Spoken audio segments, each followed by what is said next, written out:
Assalamualaikum warahmatullahi wabarakatuh. Para santri semuanya yang dirahmati Allah, selamat berjumpa, selamat datang pada mata pelajaran Quran Hadis. Sebelum kepada materi, kita perkenalkan terlebih dahulu. Nama saya Muhammad Ihfadillah.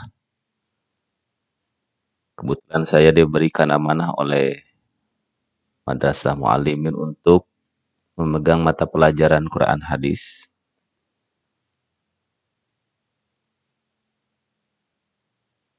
Saya hari ini akan membawakan materi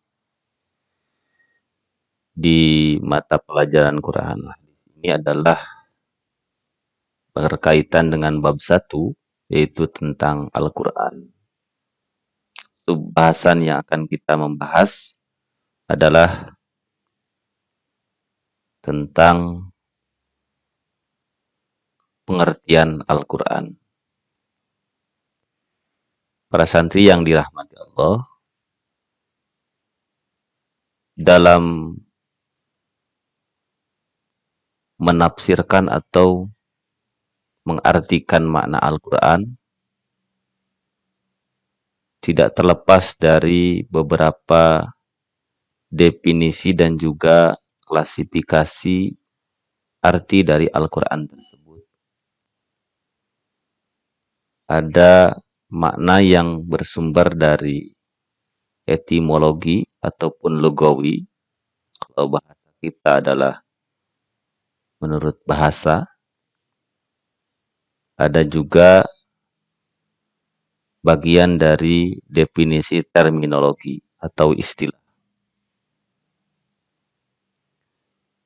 Yang pertama, pengertian Al-Quran secara etimologi, menurut beberapa pendapat para ulama, itu ada banyak sekali pendapat-pendapat yang didefinisikan oleh para ulama tentang Al-Quran.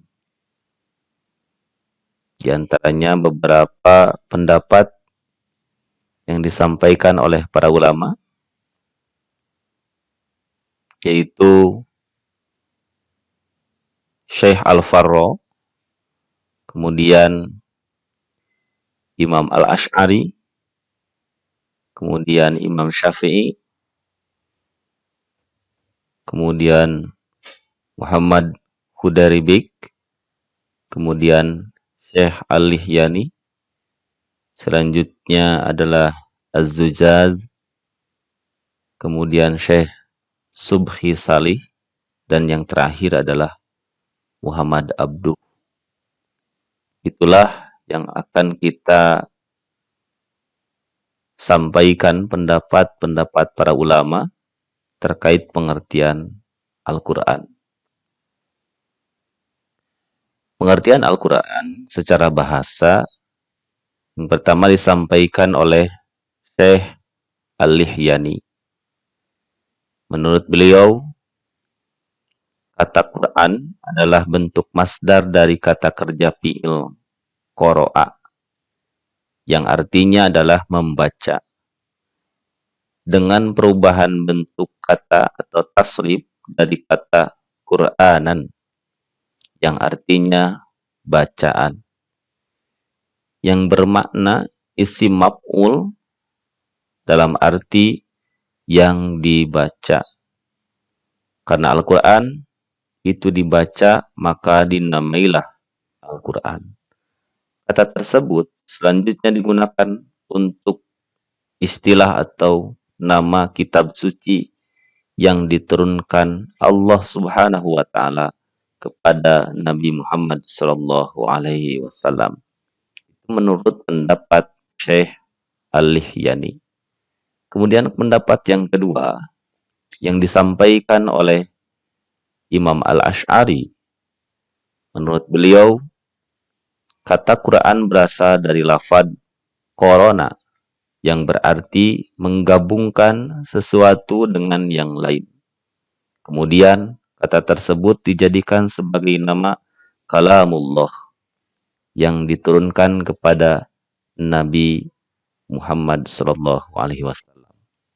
Mengingat bahwa surat-suratnya, ayat-ayatnya, dan huruf-hurufnya beriring-iringan dan yang satu digabungkan kepada yang lainnya. Maka kata beliau, Quran itu berarti menggabungkan sesuatu dengan yang lain. Yang ketiga, menurut Syekh Al-Farra, menurut beliau, kata Al-Quran berasal dari lafaz qarainu yang merupakan bentuk jamak dari kata qarinatun yang berarti petunjuk atau indikator, mengingat bahwa ayat-ayat Al-Quran satu sama lain saling membenarkan dan kemudian dijadikan nama bagi kalamullah yang diturunkan kepada Nabi Muhammad SAW. Itu pendapat Syekh Al-Farra. Yang keempat adalah menurut Syekh Az-Zujaj. Menurut beliau, kata Quran itu berawal dari kata sifat dari al-qar'u yang sewazan atau seimbang dengan kata fulanun yang artinya al-jam'u atau kumpulan. Selanjutnya, kata tersebut digunakan sebagai salah satu nama bagi kitab suci yang diturunkan kepada Nabi Muhammad SAW, karena Al-Quran terdiri dari sekumpulan surah dan ayat yang memuat kisah-kisah, perintah dan juga larangan, dan mengumpulkan inti sari dari kitab-kitab yang diturunkan sebelumnya. Itu menurut Syekh Az-Zujaj. Selanjutnya menurut Imam Syafi'i, kata Al-Quran adalah isim alam, bukan kata bentukan atau istiqaq dari kata apapun.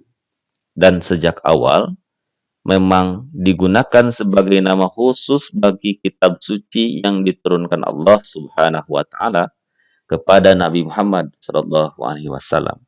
Sebagaimana halnya dengan nama-nama kitab suci sebelumnya yang memang merupakan nama khusus yang diberikan Allah Subhanahu wa taala, seperti yaitu kitab Zabur yang diturunkan kepada Nabi Daud alaihissalam, kitab Taurat yang diturunkan kepada Nabi Musa alaihissalam, dan juga kitab Injil yang diturunkan kepada Nabi Isa alaihissalam. Itu menurut pendapat Imam Asy-Syafi'i. Selanjutnya adalah menurut pendapat Abu Syuhbah dalam kitabnya yang berjudul Al-Mudkhal li Dirasah Al-Quran Al-Karim.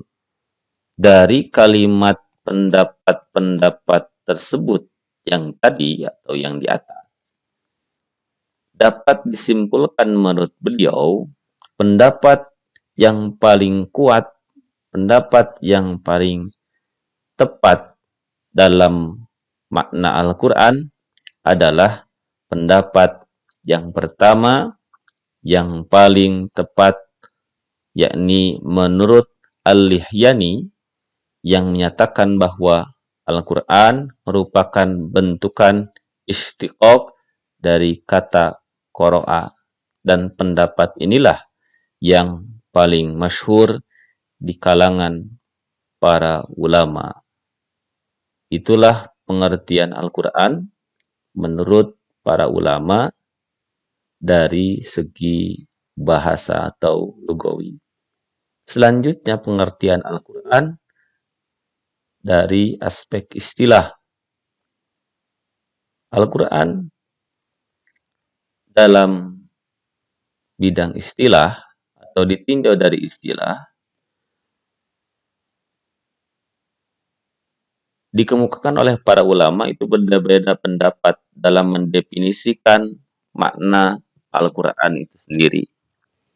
Perbedaan itu terjadi disebabkan oleh adanya perbedaan sudut pandang dan perbedaan dalam menyebutkan unsur-unsur, sifat-sifat ataupun aspek-aspek yang terkandung di dalam Al-Quran sendiri. Yang memang sangat luas dan komprehensif. Semakin banyak unsur sifat dalam mendefinisi Al-Quran, maka semakin panjang redaksinya. Namun demikian, perbedaan tersebut bukanlah sesuatu hal yang bersifat prinsipil. Justru perbedaan pendapat tersebut bisa saling melengkapi antara satu dengan yang lainnya. Sehingga jika pendapat-pendapat itu digabungkan, maka pemahaman terhadap Al-Quran akan lebih luas dan juga komprehensif. Pengertian tentang Al-Quran secara terminologi. Ini adalah pendapat yang disampaikan oleh para ulama. Yang pertama adalah yang disampaikan oleh Syekh Muhammad Qudaribik. Beliau menyampaikan arti Al-Quran adalah lafaz atau firman Allah Subhanahu wa taala yang berbahasa Arab yang diturunkan kepada Nabi Muhammad SAW untuk dipahami isinya dan selalu diingat. Yang disampaikan dengan cara mutawatir, yang ditulis dalam mushaf, yang dimulai dengan surah Al-Fatihah dan diakhiri dengan surah An-Nas. Yang selanjutnya adalah pendapat dari Syubhi Shalih.